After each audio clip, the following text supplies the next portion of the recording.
So ayan mga pare koy, tatlong Ostron Mega ang piniprepare natin ngayon. Ayan kay Sir RJ ng Asuncion. Ito na natabunan lang nandito kay Doc Villanueva yan ng Sultan Kudarat. And kay Ma'am Criselda naman dito para papuntang Bulacan. So ito sila, hindi ko na syempre inassemble lang gusto. Nilagyan lang ng acrylic footboard. Ayan, napakaganda ng ating Naruto.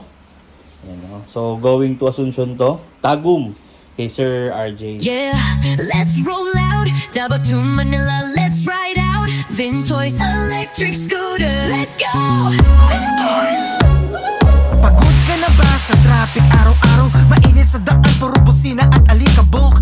Bakit magtiis kung pwede na ma-chill? Vintoy scooter, smooth and mabilis. Vintoy's electric scooter, Tara na, eco-friendly, wireless din pa. Vintoy's electric scooter, Tara na, sigurado sulit, practical talaga. Dito lang yan sa Bangkal, Davao City, delivery buong Pilipinas at sa ibang bansa.